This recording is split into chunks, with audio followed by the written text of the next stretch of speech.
আসসালামু আলাইকুম। Shimul memorial north south school and college কর্তৃক আয়োজিত আজকের অনলাইন ক্লাসে সবাইকে স্বাগতম। আজকে আমি অষ্টম শ্রেণীর কৃষি শিক্ষা ক্লাস নিব। এই কৃষি শিক্ষা ক্লাসটা মূলত এর আগে একটা নেওয়া হয়েছে, আজকে আরেকটা ক্লাস নেওয়া হবে। আজকে কৃষি শিক্ষায় যে বিষয়ে শিক্ষার্থী তোমাদের সাথে আলোচনা হবে সেই বিষয়টাতে যাওয়ার আগে আমি আমার পরিচয়টা দিচ্ছি। আমি মোহাম্মদ আতিকুল ইসলাম, সহকারী শিক্ষক, Shimul memorial north south school and college. আশা করি সবাই তোমরা ভালো আছো, সুস্থ আছো, বাড়িতে আছো, নিরাপদে থাকার চেষ্টা করছো। যদিও করোনার যে প্রকোপটা এটা ওইভাবে এখন পরিলক্ষিত হচ্ছে না, তারপর যেহেতু সামনে ঠান্ডা আসছে, শীত আসছে, একটা অসুস্থ হওয়ার একটা ভয় সবার মধ্যে আছে। এই জন্য সবাইকে একটু সতর্ক থাকতে হবে এবং নিয়ম কানুনগুলো মেনে চলতে হবে। তো আমরা আজকে ক্লাসে যাই। আমরা ক্লাসে যাওয়ার আগে প্রথমে দেখবো যে আজকের পাঠের বিষয় কি। আজকের পাঠের বিষয় হচ্ছে প্রথম অধ্যায়ের আমরা 3, 4, 5, 1, 2, 3 গত ক্লাসে করেছিলাম। আজকে আমরা 4, 5, 6 পাঠ নিয়ে আলোচনা করব। আজকের অধ্যায়ের নাম হচ্ছে বাংলাদেশের কৃষি ও আন্তর্জাতিক প্রেক্ষাপট। তাহলে আমরা প্রথমে জেনে নিই যে আমরা আজকের ক্লাস থেকে কি কি বিষয় শিখতে পারবো। আজকের ক্লাস থেকে আমরা বাংলাদেশের কৃষির সাথে কয়েকটি নির্বাচিত দেশের কৃষির তুলনা করতে পারবো। তারপর ফসলের মৌসুম নির্ভরশীলতা কাটিয়ে ওঠার কৌশল জানতে পারবো। ঠিক আছে, এখন আমরা এই বিষয়গুলো জানার জন্য কি কি বিষয় আলোচনা করবো সেটা দেখি। আমরা এশীয় ও বিশ্ব প্রেক্ষাপটে বাংলাদেশের কৃষির তুলনা আলোচনা করব। এখানে বাংলাদেশ ও চীনের সাথে তুলনা করা হবে, বাংলাদেশকে ভারতের সাথে তুলনা করা হবে এবং বাংলাদেশের কৃষিকে ভিয়েতনামের কৃষির সাথে তুলনা করা হবে। এছাড়াও ফসলের মৌসুম নির্ভরশীলতা কাটিয়ে ওঠার যে কৌশল আমরা শিখবো বললাম, সেই কৌশলটা আমরা আলোচনা করব। তাহলে আমরা আলোচনায় চলে যাই। প্রথমে আমরা পাঠ 4 এশীয় ও বিশ্ব প্রেক্ষাপটে বাংলাদেশের কৃষির তুলনা আলোচনা করব। দেখো এইখানে মানচিত্রে আমরা 4টা দেশ দেখতে পাচ্ছি। একটা হচ্ছে ইন্ডিয়া, একটা হচ্ছে বাংলাদেশ, চায়না, ভিয়েতনাম। এই 4টা দেশের কৃষি নিয়েই মূলত আমাদের এই অধ্যায়ে আলোচনা। তো এই 4টা দেশ হচ্ছে এশিয়া মহাদেশের 4টা দেশ। এখন এই 4টা দেশ নিয়ে আলোচনা হওয়ার উদ্দেশ্যটা কি, বা এই 4টা দেশের সাথে বাংলাদেশের কৃষি, বা এই 3টা দেশের সাথে ইন্ডিয়া, চায়না, ভিয়েতনাম, এই 3টা দেশের সাথে বাংলাদেশের কৃষি সম্পর্কটা কেমন এবং কেন এই 3টা দেশের সাথে তুলনা করা হচ্ছে, এটার কারণ হচ্ছে বাংলাদেশের কৃষির সাথে বাংলাদেশের কালচারের সাথে 3টা দেশের কালচার বা কৃষির ক্ষেত্রে অনেকটা মিল আমরা দেখতে পেয়েছি। তাহলে আমরা এই 4টা দেশের মধ্যে বাংলাদেশের সাথে ইন্ডিয়া, চায়না এবং ভিয়েতনামের তুলনা করব এবং তুলনা করে দেখবো যে তাদের কৃষির সাথে আমাদের কৃষির সম্পর্কটা কিরকম। এই 3টা দেশের সাথে তুলনা করার উদ্দেশ্য হচ্ছে যে এই 3টা দেশের সাথে বাংলাদেশের কৃষি অনেকটা মিল আছে। মিলগুলো কি ধরনের আমরা সেটা দেখবো। বলছে 4টি দেশের প্রধান উৎপাদন হচ্ছে ধান, মানে কৃষি ক্ষেত্রে প্রধান উৎপাদন যেটা করে বা সবচেয়ে বেশি উৎপাদন যেটা করে এই 4টা দেশ, সেটা হচ্ছে ধান। এই 4টি দেশের প্রধান উৎপাদন হচ্ছে ধান। এবং আরেকটা জিনিস খেয়াল করে আমরা দেখবো যে চীন, ভারত এবং বাংলাদেশ অত্যন্ত জনবহুল দেশ। অত্যন্ত জনবহুল দেশ। এই দেশের জনসংখ্যা প্রতিনিয়ত বাড়তে থাকে এই 3টা দেশে। এবং এই দেশগুলোর প্রধান খাদ্য আবার ভাত। এই কারণে এই 4টা দেশের কৃষির সাথে মোটামুটি অনেকটা মিল পাওয়া যায়। এই কারণে এই 4টা দেশ নিয়ে আমরা আলোচনা করতেছি। এবার আমরা দেখবো যে বাংলাদেশ ও চীনের তুলনা করে দেখবো যে বাংলাদেশ আর চীনের কৃষির অবস্থা কি। আমরা এখানে একটা গ্রাফ দিয়ে বোঝানোর চেষ্টা করেছি যে বাংলাদেশের চাইতে কৃষি মানে চীনের কৃষি ক্ষেত্রটা কতটা উন্নত। দেখো যে বাংলাদেশের এইটা কতটুকু আর চীনের এই জিনিসটা কতটুকু। এই জন্য বলা হচ্ছে বাংলাদেশের তুলনায় চীন কৃষিটা অনেক উন্নত। এই উন্নত হওয়ার কারণ হচ্ছে চীনের যে জাতগুলো আছে, ধান বা অন্যান্য ফসলের যে জাতগুলো আছে, তাদের মধ্যে একটা জিনগত বা বংশগত একটা পরিবর্তন এনেছে চীন, যেটা আস্তে আস্তে বাংলাদেশ রপ্ত করার চেষ্টা করছে এবং ওই চীনের ওই প্রযুক্তি ব্যবহার করে বাংলাদেশেও বিভিন্ন জাত উদ্ভাবন করার চেষ্টা করছে। কিন্তু তাদের এই যে জিনগত বংশগত পরিবর্তনটা, সেটা একটা বিশাল সাফল্য অর্জন করেছে। এইটার ফলে কি হয়েছে দেখো, কিছু সুবিধা চীন পেয়েছে। যেমন কি বলছে দেখো, বলছে চীনের ধান গবেষকগণ দাবি করছেন আগামী প্রজন্মের ধান জাতগুলো এখনকার চাইতে দ্বিগুণ উৎপাদন দেবে। মানে তারা যে একটা জাত উদ্ভাবন করার চেষ্টা করতেছে, সেটা যদি উদ্ভাবন করতে পারে তাহলে এটা এখন যে উৎপাদন হচ্ছে তার চেয়ে দ্বিগুণ উৎপাদন দিবে। এবং অধিকাংশ ফসলের জাত মৌসুম নির্ভরশীল হওয়ার প্রয়োজন হয় না। মৌসুম নির্ভরশীল হওয়ার প্রয়োজন হয় না বলতে যে ওই মৌসুমে ওই ধান করতে হবে এমন কিছু না, এই ধানটা যে কোনো মৌসুমে করা যাবে এরকম একটা জাত তারা উদ্ভাবন করার চেষ্টা করছে বলছে। এবং আগের তুলনায় হেক্টর প্রতি 7 গুণ ফলন বেশি পাওয়ার সম্ভাবনা আছে, হেক্টর প্রতি 7 গুণ ফলন বেশি পাওয়ার সম্ভাবনা আছে। তো যে জাতটা তারা আবিষ্কার করার চেষ্টা করছে, যেটা নাম দেওয়া হয়েছে তোমার সুপার হাইব্রিড ধান, এই ধানটা তোমার এই সুবিধাগুলো এই ধানটা থেকে পাওয়া যাবে, যেটা এখন বাংলাদেশ ওই প্রযুক্তি ফলো করে ওই প্রযুক্তি ব্যবহার করে কৃষি কাজ করার চেষ্টা করছে। এটা একটা অসুবিধাও আছে, এটার অসুবিধা হচ্ছে এই ধরনের জাতের অসুবিধা হচ্ছে এই ধরনের ধানের বীজ রাখা যায় না, এক প্রজন্মের বীজের গুণাগুণ নষ্ট হয়ে যায়, এটা একটা অসুবিধা। তাছাড়া এই ধানের সুবিধা অনেক বেশি। এখন আমরা যেটা দেখবো যে বাংলাদেশের যে কৃষি কাজ আছে ধানের ক্ষেত্রে, সেটা কি বলছে এই ধরনের এইটা প্রযুক্তি ব্যবহার করে বাংলাদেশ কি করছে, এই ধরনের ধান বীজের জন্য বাংলাদেশ চাষীদের বীজ ব্যবসায়ীদের মুখাপেক্ষি হওয়ার প্রয়োজন হয় না, তারা নিজেরাই বীজ উৎপাদন করতে পারে। যে বীজ ব্যবসায়ীর কাছে বীজ কিনে চারা রোপণ করতে হবে এইটা তাদের প্রয়োজন হয় না। তারপরে কি দেখো, ধান বীজের জন্য 85% চাষীরা নিজেরাই সংরক্ষণ ও ব্যবহার করে। বাংলাদেশের যে জাতগুলো আছে এই জাতগুলো তারা 85% চাষীরা নিজে সংরক্ষণ করে। হ্যাঁ, এই বছর উৎপাদন করে সেটাকে সুন্দর করে সংরক্ষণ করে পরের বছর সেটাকে চারা রোপণ করে বা বীজ বপন করে। এইটা বাংলাদেশের কৃষকদের একটা সাফল্য। তারপরে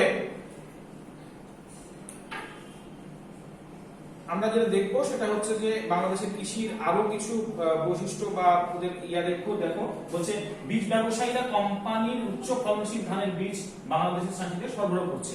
এটাও বাংলাদেশ করা শুরু করেছে, চায়না থেকে তাদের প্রযুক্তি ব্যবহার করে বা সেখান থেকে বীজ নিয়ে এসে বীজ ব্যবসায়ীরা বা বীজ ব্যবসায়ী কোম্পানিগুলো বাংলাদেশের চাষীদের সরবরাহ করছে। তারপর বাংলাদেশের চাষীরা এই অতি উচ্চ ফলনশীল ধান উৎপাদনের অভিজ্ঞতা অনেক চাষী হয়েছে, মানে এই যেটা ছিল না বা এক সময়, এটার জন্য অন্য যত ধরনের ট্রেনিং দরকার বা যত ধরনের প্রযুক্তি দরকার সবগুলো এমন ভাবে বাংলাদেশ দেওয়ার চেষ্টা করতেছে যে এইটা চাষীদের কাছে খুব বেশি কঠিন হচ্ছে না। এবং বাংলাদেশ সরকারের অনুমতিক্রমে এই কোম্পানিগুলো দেশে এই ধান বীজ উৎপাদন করা শুরু করেছে। আগে তারা চায়না থেকে বা চীন থেকে নিয়ে এসে উৎপাদন করতো বা নিয়ে এসে বীজ বপন করতো, এখন তারা দেশে উৎপাদন করছে এবং চাষীদের কাছে সেটা সরবরাহ করছে। এবং পরীক্ষামূলকভাবে সীমিত আকারে এই জাতীয় ধান উৎপাদন করা শুরু হয়েছে। তাহলে আমরা দেখলাম যে চীনের যে প্রযুক্তি আছে সেই প্রযুক্তিটা বাংলাদেশ ধীরে ধীরে এই বাংলাদেশের কৃষি ক্ষেত্রে নিয়ে আসার চেষ্টা করছে এবং তাদের জাতগুলো প্রয়োগ করে সীমিত আকারে উৎপাদন করছে এবং সেটা সাফল্য পাওয়া যাচ্ছে। আগে যে দেখা যাচ্ছে 1 বিঘা জমিতে 20 মণ ধান হতো, এখন 1 বিঘা জমিতে 35-40 মণ ধান উৎপাদন করা সম্ভব হচ্ছে। এবার আমরা বাংলাদেশ ও ভারতের কৃষি ক্ষেত্রটা একটু তুলনা করে দেখবো। এইখানে আমরা দেখতে পাচ্ছি একটা জিনিস যে বাংলাদেশের পার্শ্ববর্তী দেশ ভারতের আমরা মোটামুটি সবাই জানি, এবং বাংলাদেশের এবং ভারতের জনসংখ্যা খুব দ্রুত বৃদ্ধি পায়। হ্যাঁ, এই কারণে এদের অন্যান্য কিছু বিষয়ে অনেকটা মিল আছে। যেমন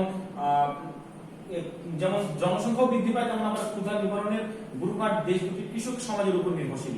মানে এদের যে ক্ষুধা নিবারণ বা এদের যে খাদ্যের যে চাহিদাটা সেটা পুরোটাই মোটামুটি অনেকাংশেই বা 90% ধরা যায় কৃষকের উপরে তারা নির্ভরশীল। কৃষি ক্ষেত্রে বাংলাদেশের সাথে ভারত অবশ্যই অনেক এগিয়ে আছে, কারণ তারাও অনেক নতুন নতুন প্রযুক্তি আবিষ্কার করেছে, নতুন নতুন প্রযুক্তিতে তারা কৃষি কাজ করতেছে। আমরা এইখানে একটা গ্রাফের মাধ্যমে দেখানোর চেষ্টা করেছি যে বাংলাদেশের কৃষি ভারতের চেয়ে কত পিছিয়ে আছে। আমরা আরেকটা মিল এখানে দেখতে পাবো যে ধান সহ অন্যান্য শস্য, ডাল, ফসল, ফুল, ফল, ভোজ্য তেল, বীজ, অন্যান্য বা এই জিনিসগুলো না বাংলাদেশ আর ভারতের মানে মোটামুটি সেম, কিন্তু তাদের প্রযুক্তি একটু বেশি, যে কারণে তারা অনেকটা এগিয়ে যাচ্ছে। বাংলাদেশের এখন প্রযুক্তিতে ভারতের চেয়ে পিছিয়ে আছে বলে একই জিনিস তারা উৎপাদন করছে এবং অনেক ভালো করছে, আবার সেই জিনিস বাংলাদেশ অতটা ভালো করতে পারছে না, কিন্তু আস্তে আস্তে বাংলাদেশও সেই দিকে এগিয়ে যাচ্ছে।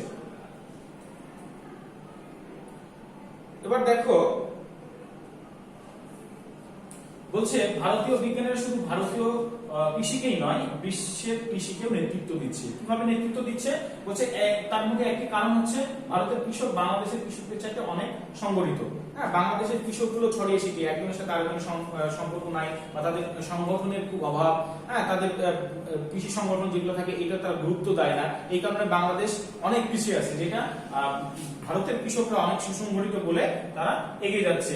একটা কারণ হচ্ছে কৃষি বিজ্ঞান ও প্রকৌশলের ভারতের অভূতপূর্ব অগ্রগতি হয়েছে। তারা কৃষি ক্ষেত্রে বা কৃষির যে সেক্টরগুলো আছে, কৃষির যে প্রতিষ্ঠানগুলো, ইনস্টিটিউটগুলো আছে, তারা সেগুলোকে অনেক গুরুত্ব দিচ্ছে, যে কারণে তারা দিন দিন এগিয়ে যাচ্ছে। কৃষিতে ফসলের দিক থেকে ভারত ও বাংলাদেশ উভয়ের জমির ইউনিট গড় প্রতি উৎপাদন কাছাকাছি।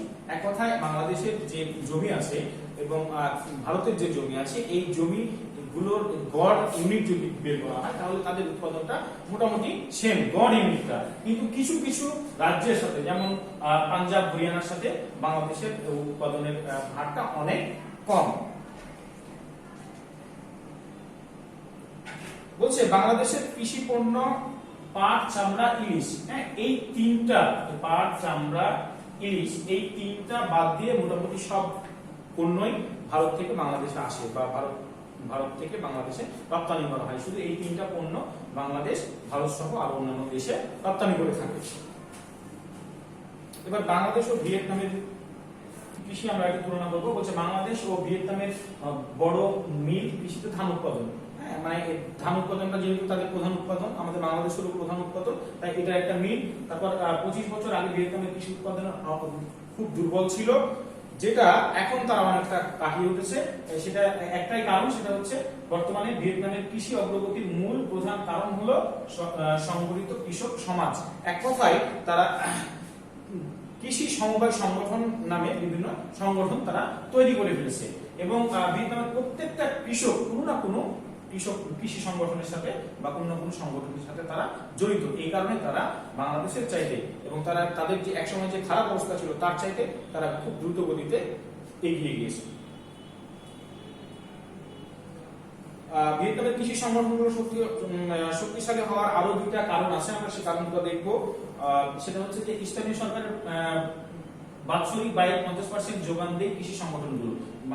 ভিয়েতনামের যে কৃষি সংগঠনগুলো তৈরি হয়েছে, এরা 50% বাৎসরিক ব্যয়ের যে 50% সেটা তারা যোগান দিয়ে থাকে। এর ফলে কৃষকদের তাদের উৎপাদন করতে অনেকটা সহজ হয়। তারপর স্থানীয় কৃষি গবেষণা ও কৃষি সম্প্রসারণ প্রতিষ্ঠান আর্থিক সহায়তা প্রদান করে থাকে। এই দুটো একটা কারণ বলা যায়। এবার আমরা শেষ যে পার্টটা আছে, ফসলের মৌসুম নির্ভরশীলতা কাটিয়ে ওঠার কৌশল, সেটা আমরা দেখব। আসলে ফসলের মৌসুম নির্ভরশীলতা কাটিয়ে ওঠার কৌশল বলতে যেটা বোঝাচ্ছে যে আমরা এমন কিছু ফসল বা এমন কিছু ফসলের জাত উদ্ভাবন করব যেটা নির্দিষ্ট কোনো মৌসুমেই চাষ করা যাবে সেটা না, যেটা আমরা সব মৌসুমে চাষ করতে পারবো।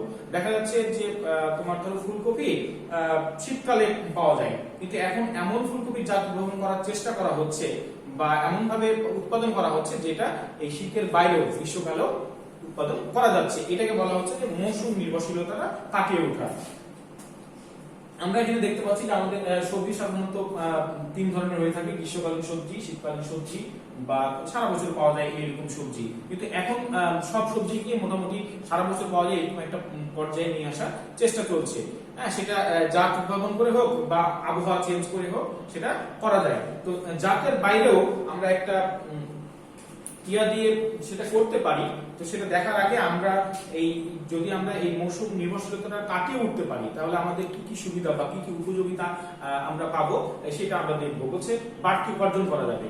যদি আমরা শীতকালের সবজিগুলো আমরা গ্রীষ্মকালেও উৎপাদন করতে পারি, তাহলে আমাদের বাড়তি একটা উপার্জন হবে। তারপর অসাময়িক ফল, দেখা যাচ্ছে আম এক সময় যে সময় পাওয়া যেত গ্রীষ্মকালে, এখন কিন্তু অন্যান্য সময়ও কোন কোন জায়গায় আম পাওয়া যায়। 12 মাসি আমের গাছ বা জাত উৎপাদন হচ্ছে, তাহলে এই অসাময়িক ফলগুলো ওই সময় বেশি দামে বিক্রি করা যায়। এটাও একটা উপযোগিতা। তারপর কৃষি পণ্যের বৈচিত্র্য, একসাথে শুধু কৃষি পণ্যের এই একঘেয়েমি ভাবে দেখা যাচ্ছে গ্রীষ্মকালে ওই ঝিঙ্গা, পটল এগুলাই পাওয়া যাবে, অন্যান্য ফসল পাওয়া যাবে না বা অন্যান্য সবজি পাওয়া যাবে না, এইটা থাকবে না। কৃষির মধ্যে একটা বৈচিত্র্য আসবে। তারপর কৃষক সারা বছর কর্মব্যস্ততার মধ্যে কাটাবে। এটা একটা উপযোগিতা। আরো কিছু উপযোগিতা আছে। বলছে মন্দা ও সাময়িক দুর্ভিক্ষ ব্যবস্থা থেকে রক্ষা পাওয়া যাবে, গ্রামীণ কর্মশক্তিকে সারা বছর কাজের নিশ্চয়তা দিতে পারে, পুষ্টি সমস্যার সমাধান সহজতর করতে পারে, আমদানির নির্ভরতা কমিয়ে এনে বৈদেশিক মুদ্রা সাশ্রয় হতে পারে, কৃষি পণ্যের বৈদেশিক বাণিজ্যের প্রসার ঘটানো যায়, কৃষি গবেষণাকে মৌসুম নির্ভরশীলতা মুক্ত করা যায়। তাহলে এই উপযোগিতাগুলো পাওয়া যায়। এবার আমরা ফসল উৎপাদনে কৃত্রিম পরিবেশ সৃষ্টি করে যে সময় ওই ফসলটা উৎপাদন করা সম্ভব না ওই সময় কিভাবে উৎপাদন করা যায় সেটা আমরা দেখব, যেটাকে বলা হচ্ছে গ্রিন হাউস পদ্ধতি। এই পদ্ধতিতে তোমার কিছু কিছু ফসল যেগুলো দেখা যাচ্ছে আমাদের দেশে উৎপাদন করা সম্ভব না, কারণ আমাদের দেশের আবহাওয়া ওই ফসলের সাথে যায় না, সেটাকে আমরা গ্রিন হাউস মানে কৃত্রিম একটা পদ্ধতি যেটার নাম দেওয়া হয়েছে গ্রিন হাউস পদ্ধতি, এই পদ্ধতির মাধ্যমে আমরা উৎপাদন করতে পারি। বলছে দেখো যে ফসল চাষের জন্য প্রয়োজনীয় তাপ, আলো, আর্দ্রতা ইত্যাদি নিয়ন্ত্রণের জন্য কাঁচের ঘরে যে ফসল চাষ করা হয় তাই হচ্ছে গ্রিন হাউস পদ্ধতি। এই গ্রিন হাউস পদ্ধতিতে আমরা চাষ করলে কিছু কিছু সুবিধা পাওয়া যায়, আবার কিছু কিছু অসুবিধাও থাকে।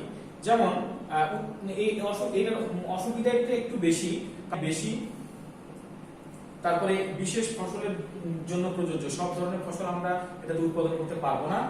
তারপরে বেশি পরিমাণে ফসল উৎপাদন করা যায় না।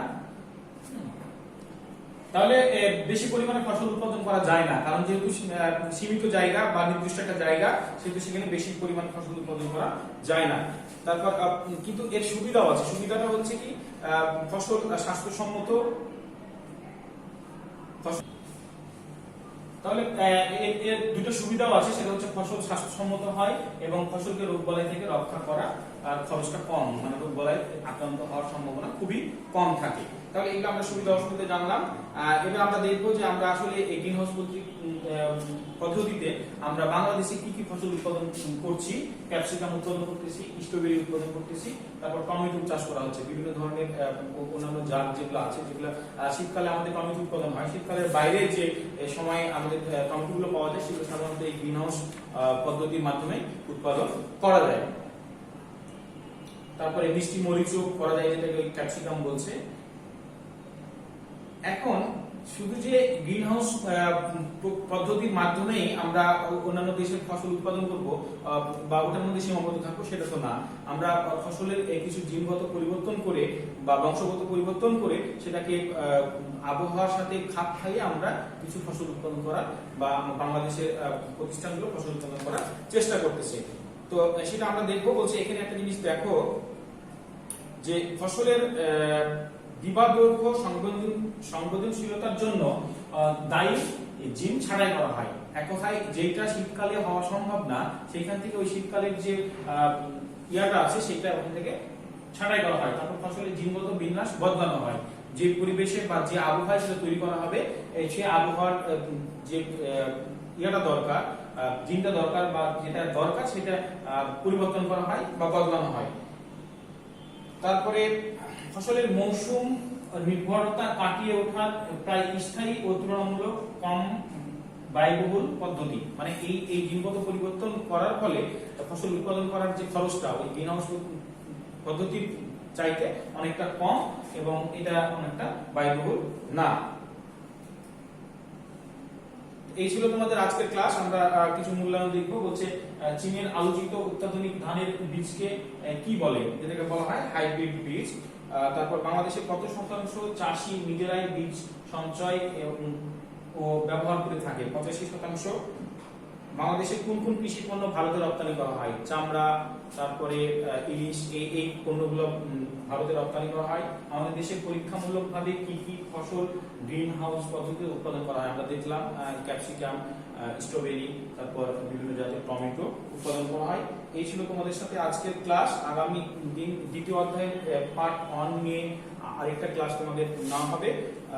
সেই ক্লাসে না আসা পর্যন্ত বা সেই ক্লাস পর্যন্ত সবাই ভালো থাকবা, সুস্থ থাকবা, এই আশা রেখে আজকের ক্লাস শেষ করছি। সবাইকে ধন্যবাদ।